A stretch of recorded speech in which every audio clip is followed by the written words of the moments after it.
Nosso tema da noite é uma frase de Jesus que está no capítulo 5, versículo 48 do Evangelho de Mateus, o Sermão do Monte. Sede perfeitos, como é perfeito vosso Pai que está nos céus. Muito se comenta sobre as falas de Jesus.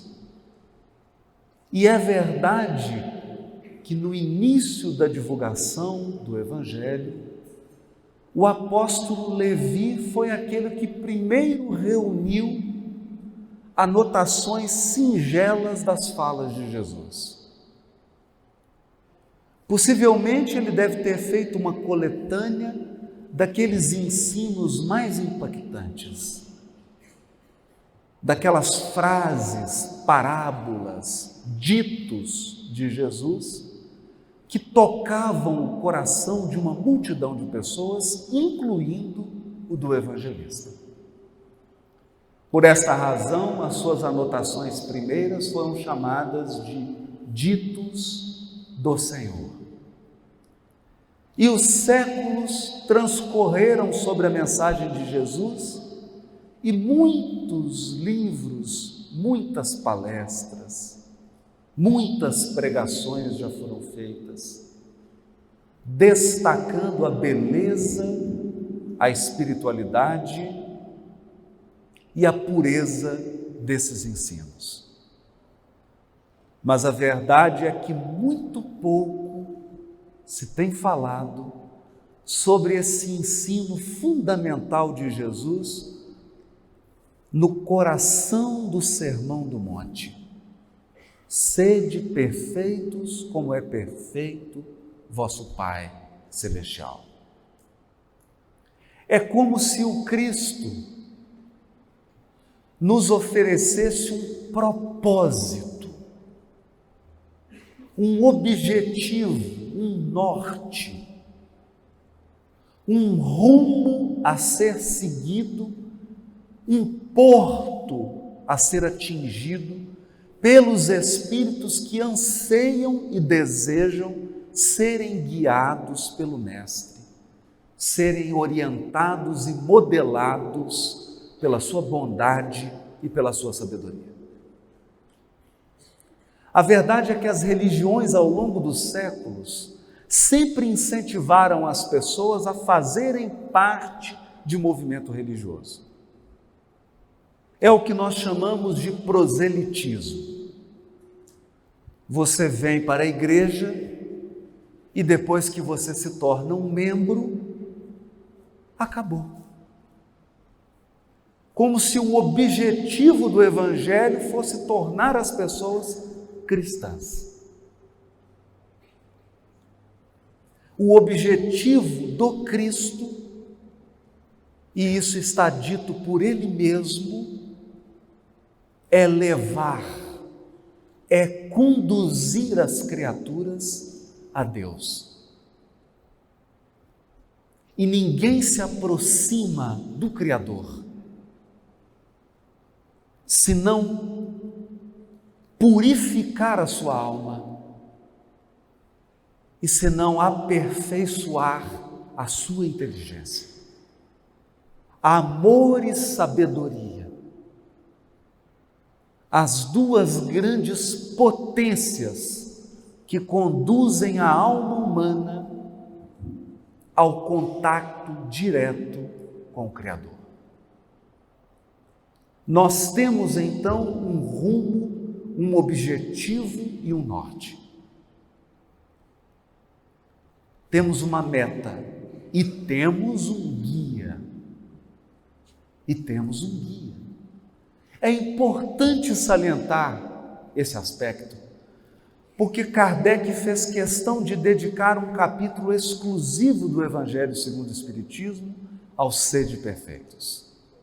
E é exatamente nesse capítulo que nós encontramos o item extraordinário, o homem de bem.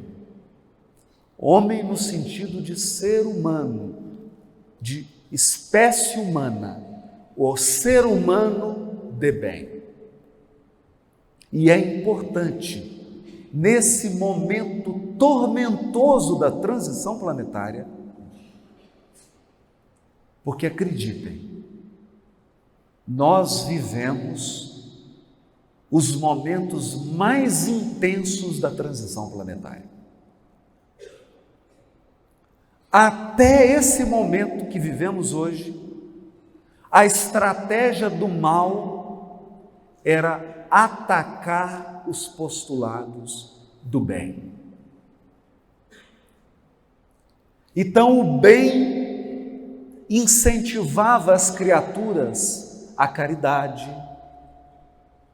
à benevolência, à indulgência, ao perdão. E o papel daqueles corações ou daquelas forças contrárias ao propósito divino era dizer o contrário.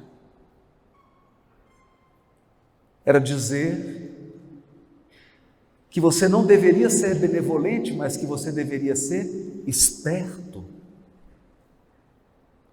Que você deveria pensar em você e não nos outros. Que a bondade é tolice. Bondade é algo para os fracos, para os tolos, porque os fortes e os espertos são egoístas. Eles devem levar vantagem em tudo. Quem chega primeiro bebe a água mais limpa. Ninguém deve levar desaforo para casa. Essa por séculos, foi a estratégia do mal. Até que chegou o momento atual da transição planetária. E a investida tem sido mais inteligente e mais radical. O discurso do mal, nos tempos atuais, é mais sutil, é mais desestruturador. O discurso do mal hoje é: não existe verdade, não existe referência. Percebam que a mudança é grande. Não se diz mais, você não deve ser bom. O que se diz é, a bondade é um conceito que varia de criatura para criatura. Você tem que construir o seu conceito de bondade. Olha como é que é sutil. Não existe verdade, cada um tem a sua verdade. Então, cada pessoa tem que construir seu caminho.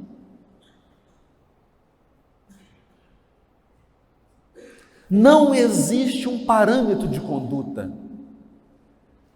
Cada pessoa deve viver como ela quiser, sem nenhuma imposição, sem nenhuma regra, sem nada que possa nublar a sua individualidade.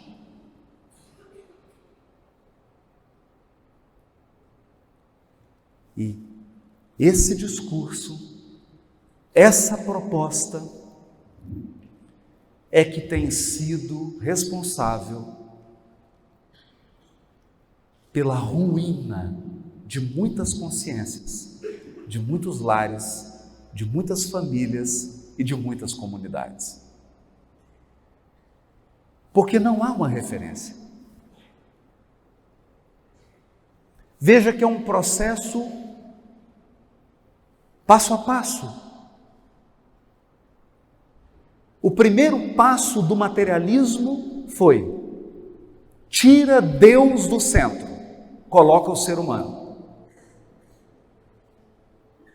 O referencial não é mais Deus, é a criatura humana. O homem, medida de todas as coisas. Agora, o discurso é mais radical. Não é o homem é medida de todas as coisas. O discurso agora é: não há medida de nada, faça o que você quiser.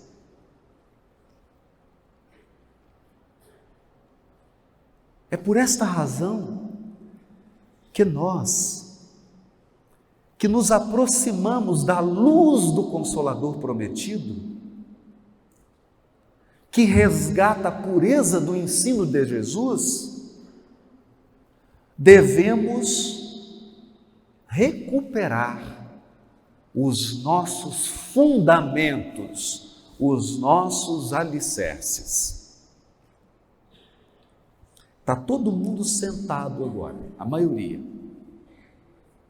E na cadeira que você está sentado, você pode observar, tem 4 pés. Tira 2. Tira 1. Nós estamos falando de pilares.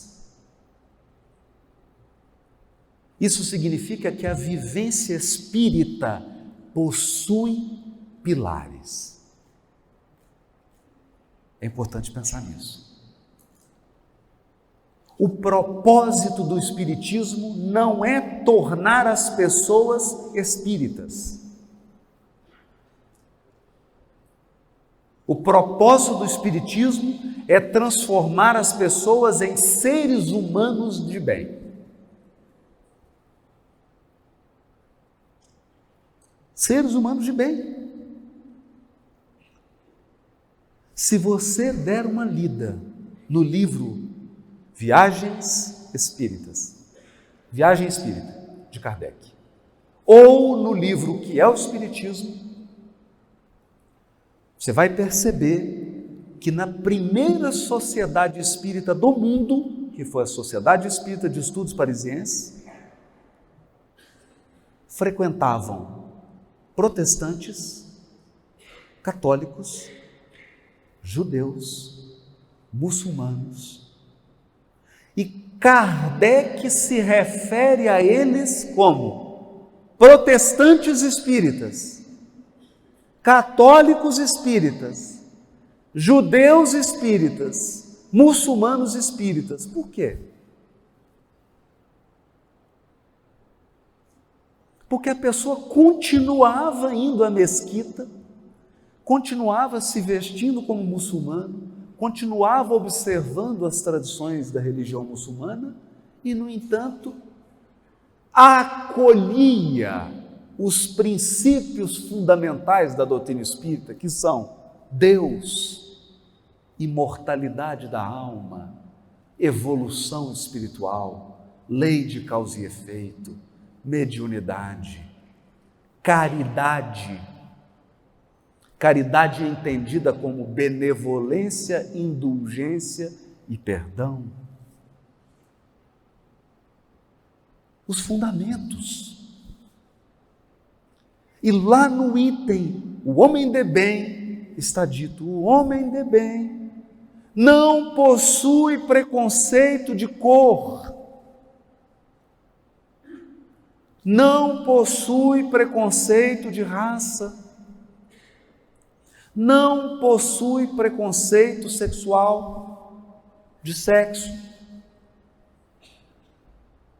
porque vê em todos os homens, em todos os seres humanos, seus irmãos.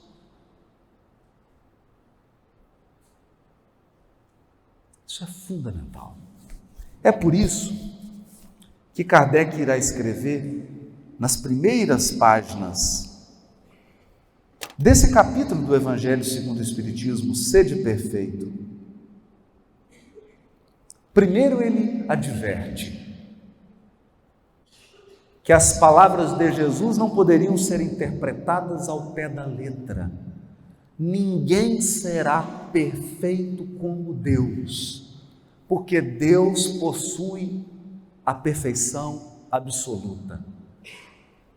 Mas ele diz: as pessoas ao tempo de Jesus não poderiam compreender essas nuances, esses detalhes. Então, quando Jesus diz sede perfeito, ele está se referindo à perfeição relativa, àquela que as criaturas podem alcançar. E ele diz assim: com efeito, se observam os resultados de todos os vícios e mesmo dos simples defeitos, reconhecer-se-á a nenhum haver que não altere mais ou menos o sentimento da caridade, porque todos têm o seu princípio no egoísmo e no orgulho, que lhes são a negação. O que ele está dizendo?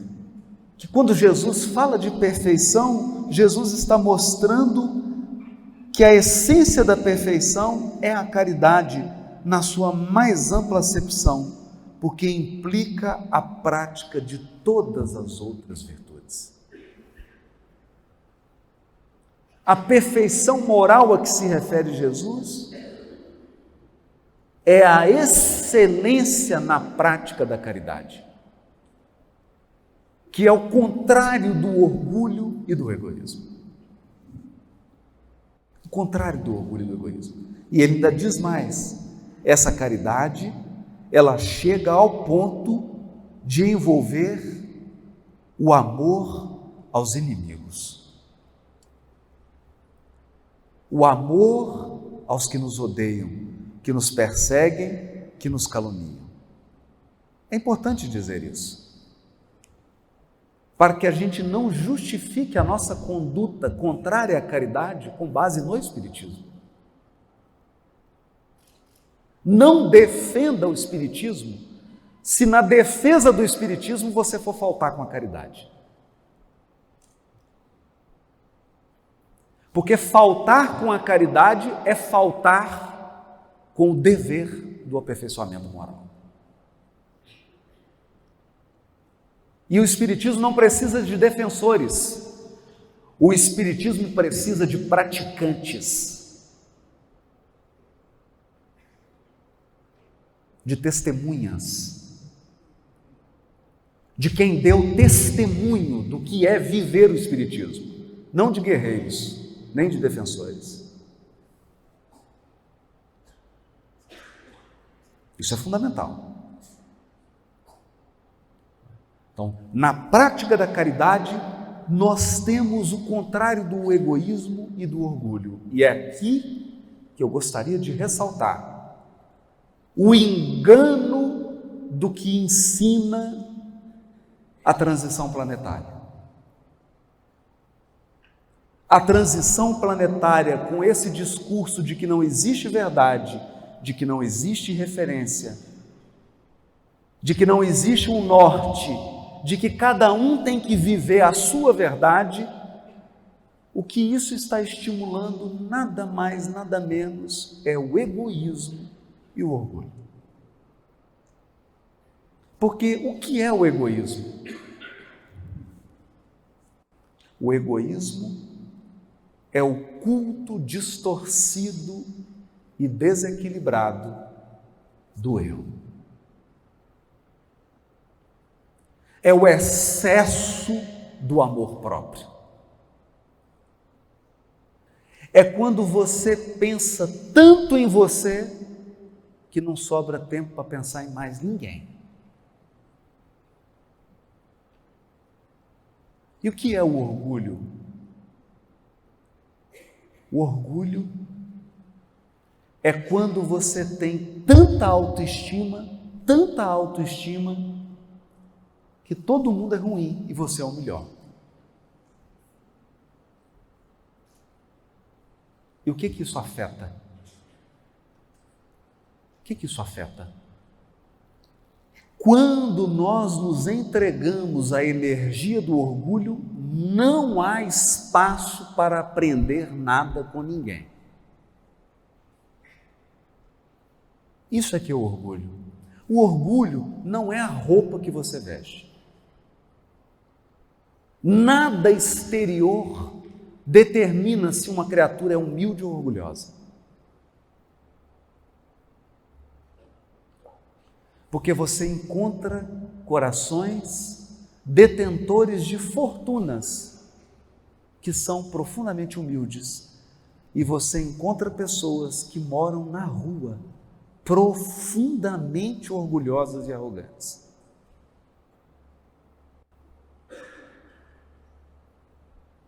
O orgulho e os seus filhos ou suas filhas, arrogância, vaidade, prepotência, significam que nós nos fechamos ao valor do outro. O outro não tem mais valor, só eu tenho valor. E o egoísmo é a mentalidade predatória.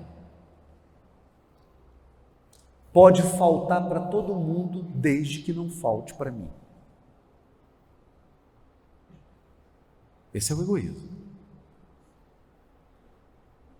Mas nós estamos vivendo um eclipse da proposta do orgulho e do egoísmo na Terra. Eu vou dar um exemplo na minha cidade, que aqui Bauru eu não conheço. Em Belo Horizonte, a previsão é que em 3 anos não tenha mais trânsito. Porque os carros vão ficar tudo parados, não vão conseguir andar. Porque nós concebemos um sistema de deslocamento que é egoísta. Percebe?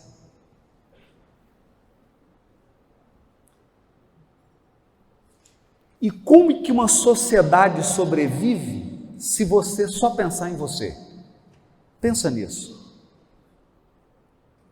Eu vou dar um exemplo singelo. Você está parado no sinal vermelho e ele abre e fica verde e você arranca o carro. Por que você está confiando que a outra pessoa vai respeitar o sinal vermelho?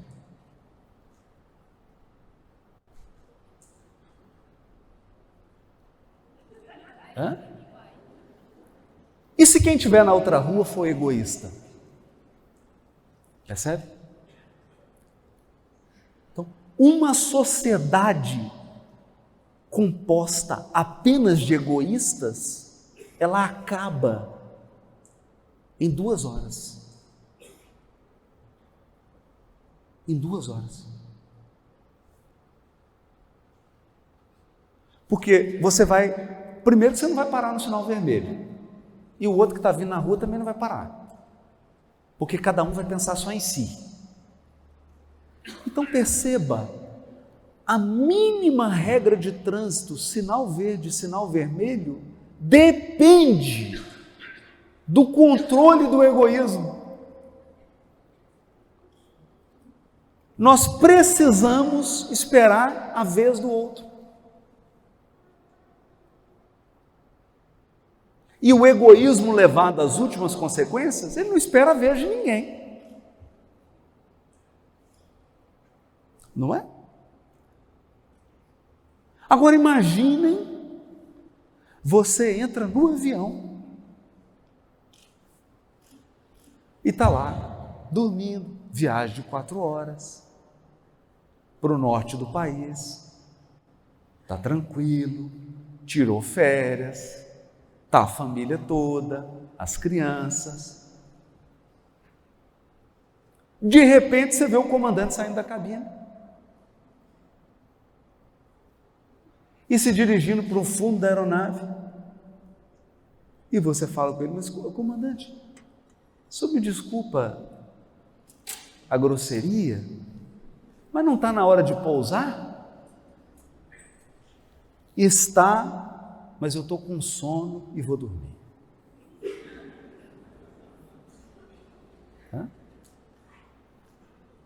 Estou com sono, vou dormir.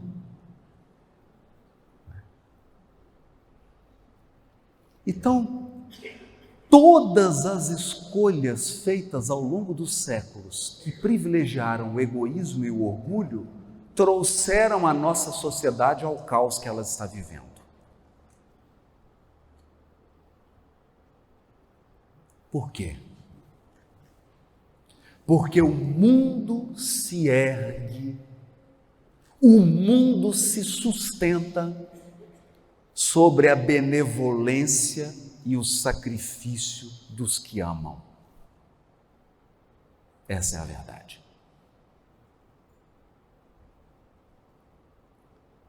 O mundo se sustenta sobre o amor, o sacrifício, a renúncia dos que amam. Aqueles que amam, que possuem, como diz Kardec, sinais da perfeição. Quais são os sinais da perfeição? Benevolência, bondade, indulgência. Vamos falar sobre isso aqui. Perdão, abnegação e devotamento. São 5 itens só. Eu só vou comentar esses 5 porque é trabalho para os próximos 5.000 anos, mas nós já temos agendado, né? Daqui 5.200 anos tem um outro evento desse, a gente vai comentar mais itens. Benevolência. Benevolência é bondade. Bondade não é pagamento. Se alguém te prestou serviço, é dever retribuir.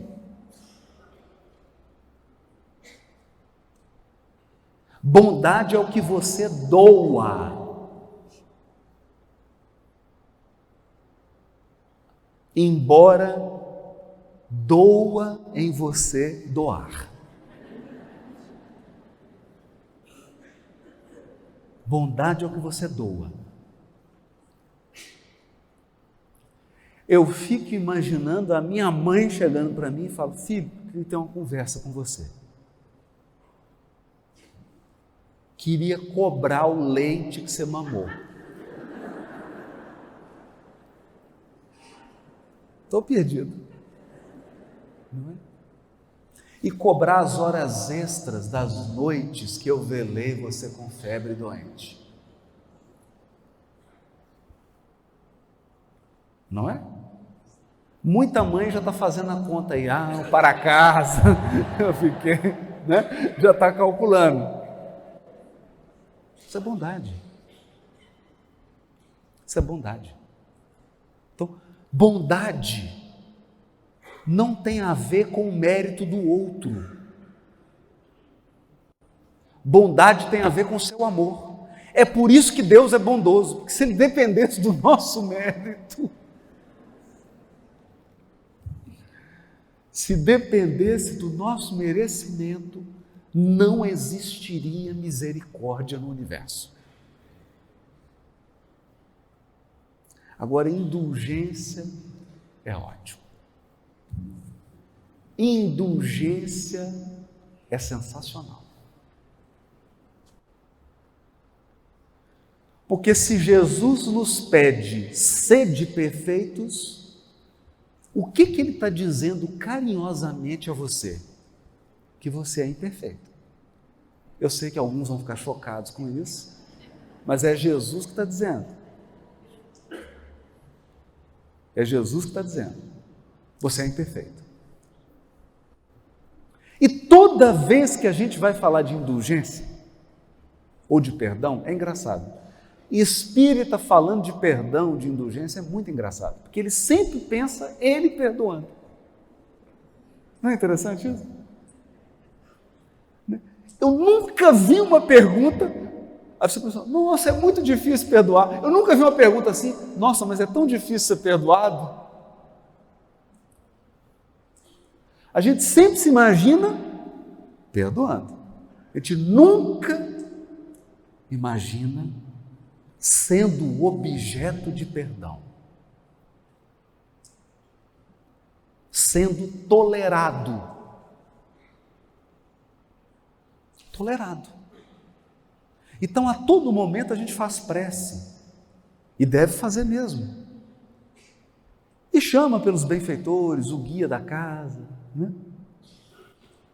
E a gente imagina que os amigos espirituais vão vir e que eles sentem um prazer, porque nós somos pessoas assim, do mesmo nível deles, não é?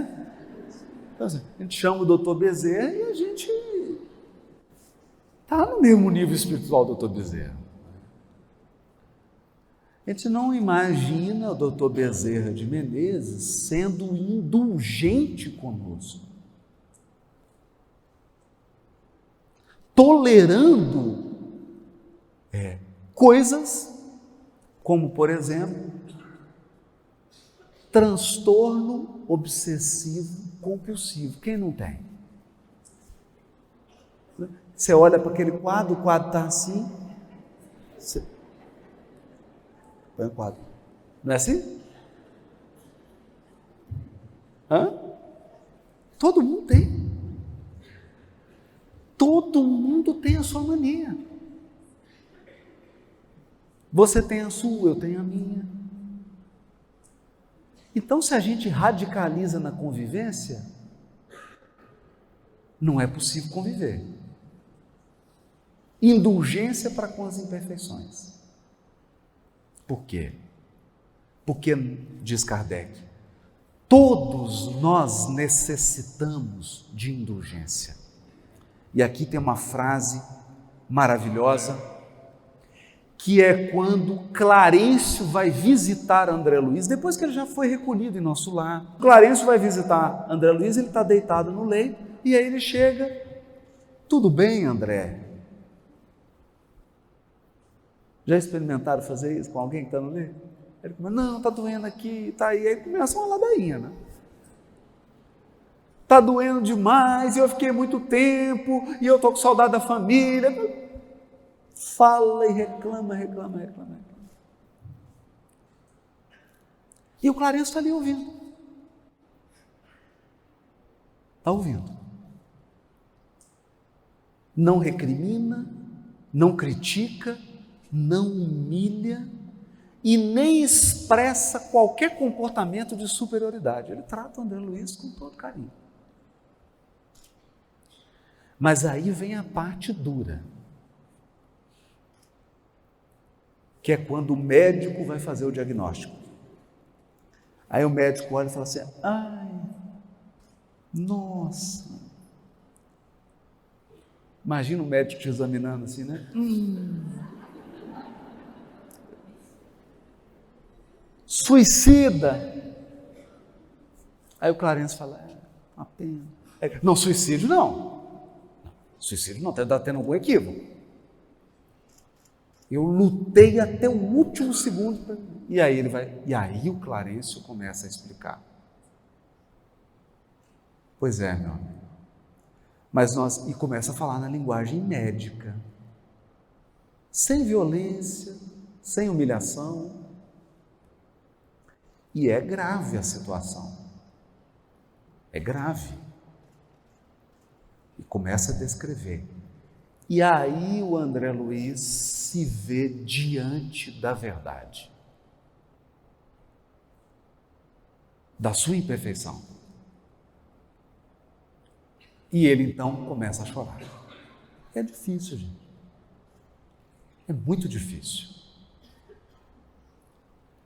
E a frase do Clarencio é uma aula de indulgência. Ele diz assim, anime-se, meu irmão. Eu também já perambulei pelos terrenos e despenhadeiros dos quais foste recolhido. Olha que bonito isso. Eu também já perambulei. Já todos nós já passamos por situações constrangedoras ao longo da evolução. Então, que ele tivesse ânimo, que ele recobrasse as suas forças e que ele aprendesse gratidão. Por quê? Porque ele já havia sido recolhido e estava sendo tratado. E era preciso reconhecer isso. E aí o que o Clarence faz? Repete o cumprimento do início. Bom dia, André, como tem passado? Aí ele fala, agora estou bem, estou querendo melhorar. Dá uma chance a ele de voltar, recomeçar. Indulgência. O que é bonito da indulgência?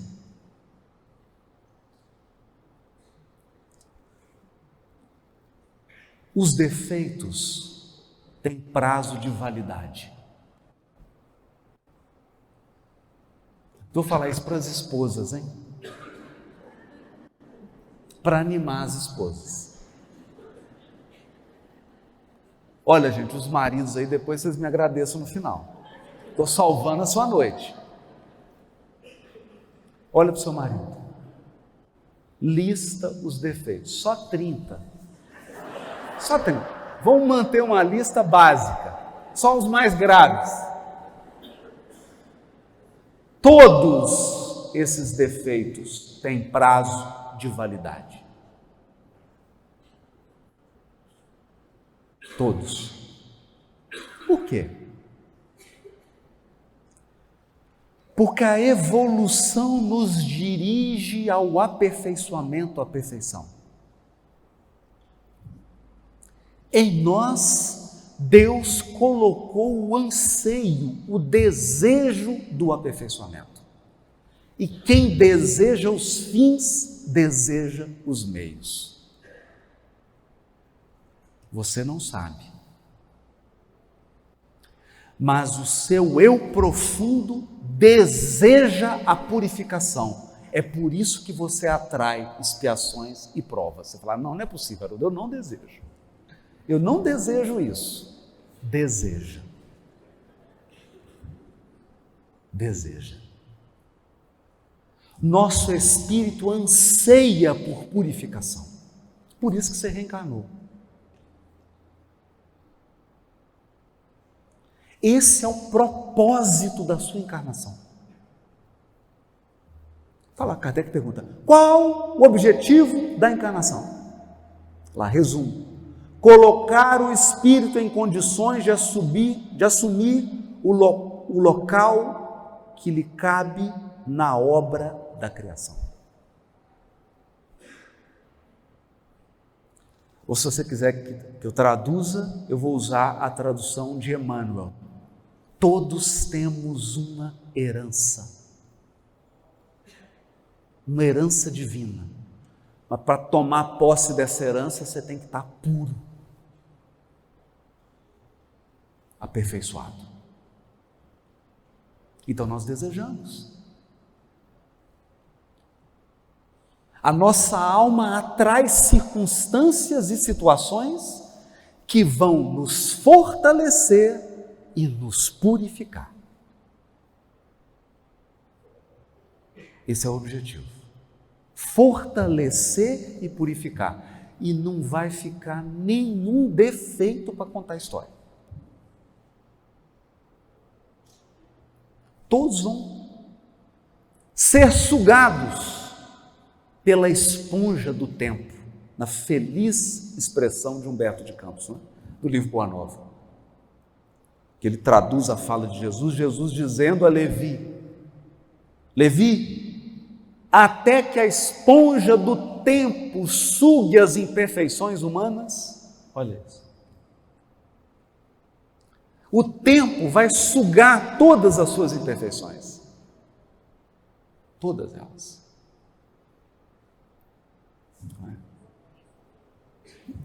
Isso é um hino de esperança. Essa é a mensagem consoladora da doutrina espírita. Porque nós precisamos mudar o enfoque. A pessoa fala que o Espiritismo ensina que a gente encarna para sofrer. Não, você encarna para purificar. para aperfeiçoar, para aprimorar. É por isso que André Luiz diz assim, está lá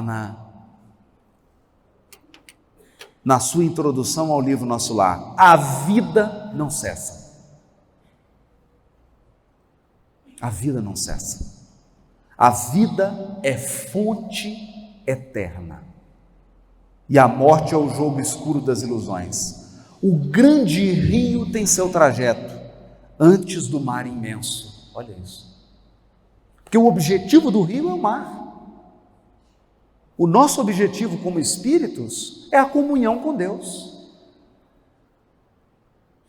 Mas para o rio chegar no mar, tem um trajeto, tem um percurso a ser seguido. Copiando-lhe a expressão, ou seja, a nossa alma imitando o rio, a alma percorre igualmente caminhos variados e etapas diversas. Também recebe afluentes de conhecimentos aqui e ali. Afluentes de conhecimento. Avoluma-se em expressão e purifica-se em qualidade, antes de encontrar o oceano eterno da sabedoria. Avoluma-se. Porque é claro, você olha para um riacho e olha para um rio São Francisco, olha para um rio Amazonas. O que é isso? É um rio robusto, fortalecido. Então você olha para um Saulo que está raivoso, perseguindo o cristão e apedrejando Estevão, e depois de um tempo você vai encontrar um Paulo de Tarso sendo apedrejado e não sentindo mais a dor, entrando em êxtase e depois escrevendo: de agora em diante, ninguém mais me moleste, pois trago em mim as marcas do Cristo. Fortaleza. Fortaleza interior. É o espírito robusto, extremamente forte. E ele irá escrever isso, hein? Porque a tribulação produz fortaleza. Fortaleza.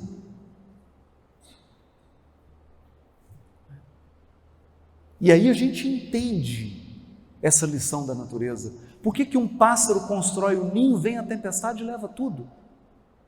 E ele volta a construir? Por quê? Porque ao construir o ninho, ele aprendeu a ser operoso, ele aprendeu a ser criativo, ele aprendeu a ser artístico, mas ao ter o ninho destruído, ele aprendeu a ser forte.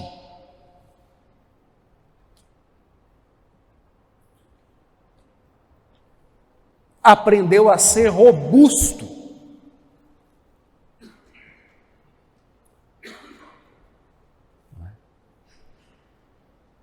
Robustez é uma fortaleza, é o tamanho do rio. Então, toda vez que nós encontramos o relato de espíritos superiores, o que a gente enxerga?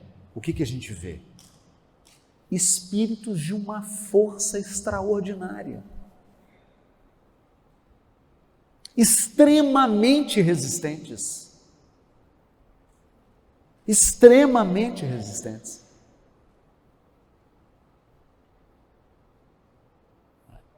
É um rio que está se encaminhando para o mar. Ele se avolumou e ele ganhou em sabedoria. Por que ganhou em sabedoria? Porque sabedoria não é só conhecimento.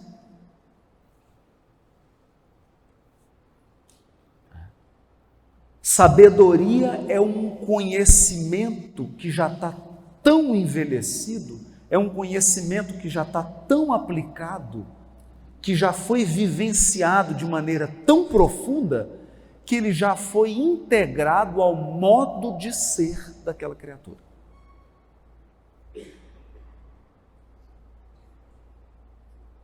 Não é? Já foi integrado, já faz parte do ser dela. Aquilo já é natural. Já é espontâneo. Por isso a sabedoria. Não é simples conhecimento. Porque quando nós lidamos com conhecimento, você está numa disciplina, num esforço. A sabedoria não. Sabedoria já entrou na alma, já entrou nos poros. Então esse é o grande rio que se dirige ao mar. Portanto, já nos encaminhando para a conclusão desse pensamento do sede perfeitos, como é perfeito o vosso Pai que está nos céus.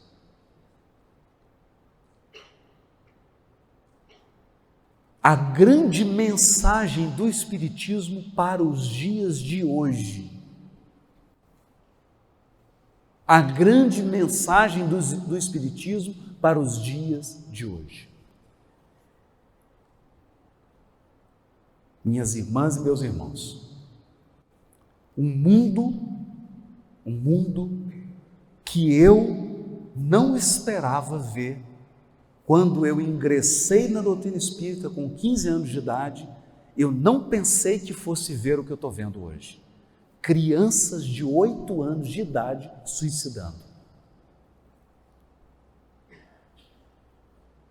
Eu achei que não fosse ver isso. Uma mãe arremessando um próprio filho pela janela de um apartamento.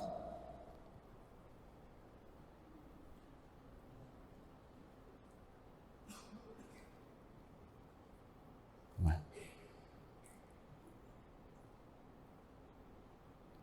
As pessoas sendo envolvidas numa sensação de medo, de pânico, a ponto de não conseguirem sair de casa. Tamanha insegurança, tamanho medo. Ou muitos jogando literalmente a toalha e dizendo assim: a minha vida perdeu o objetivo. Eu não tenho mais objetivo de viver. Viver ou morrer, para mim, é a mesma coisa. Estamos ouvindo isso aos milhares. Então, o que nós podemos dizer? A grande mensagem do Espiritismo é: a vida não cessa. A vida não cessa para a criança que foi arremessada pela mãe do apartamento. Ela está viva. Eu não estou dizendo que não doeu, que não foi traumático. Eu não estou dizendo que foi fácil. Eu estou dizendo que ela está viva. É diferente.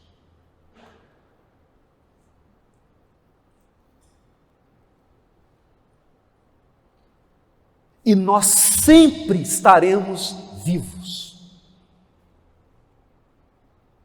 Sempre. Só há morte para o corpo físico, não para o nosso espírito. Isso significa que nós vamos ter que resolver de outra maneira. Nós vamos ter que resolver de outra maneira. Qual a outra maneira?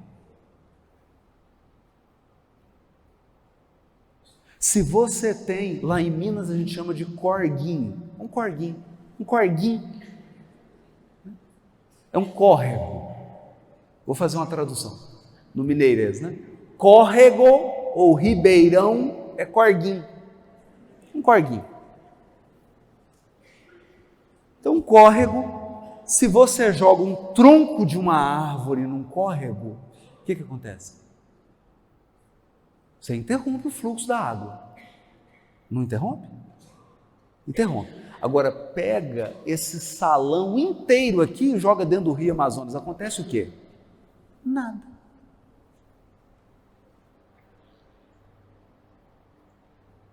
Nada. Acontece nada.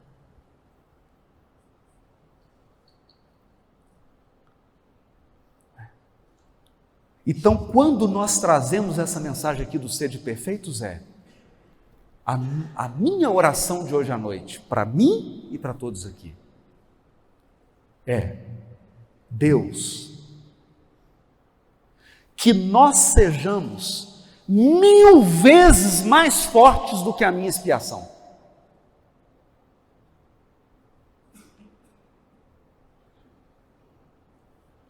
Que eu seja 1000 vezes mais forte do que a minha prova.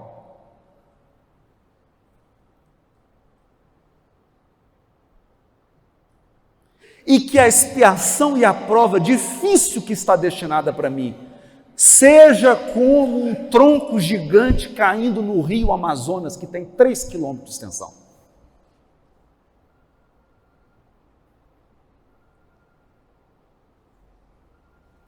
Que nós possamos adquirir uma robustez espiritual.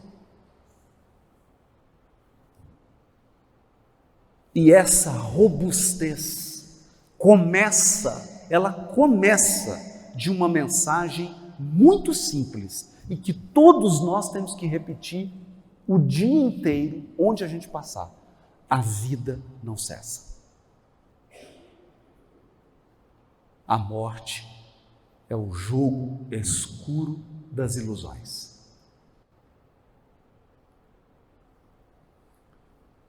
Só morre o corpo, a vida não cessa.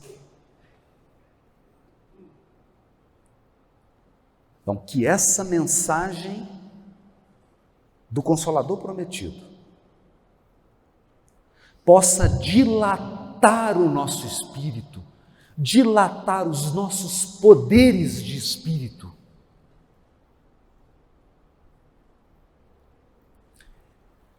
Vai doer do mesmo jeito, dói igual. Dói igual. Só que a gente se torna mais forte.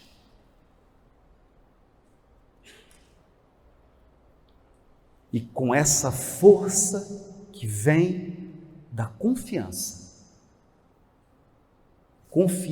de que há uma bondade suprema e uma inteligência suprema nos conduzindo, e melhor do que isso, nos aguardando. Nos aguardando. Essa é a mensagem de esperança do Espiritismo.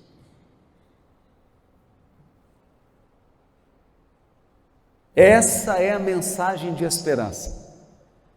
A mensagem de que por detrás de toda destruição, por detrás de toda morte, por detrás de toda expiação e por trás de toda prova, há a luz espiritual sendo adquirida por um espírito imortal, que prossegue vivendo. Uma boa noite para todos. Eu te vejo na eternidade. Muito obrigado.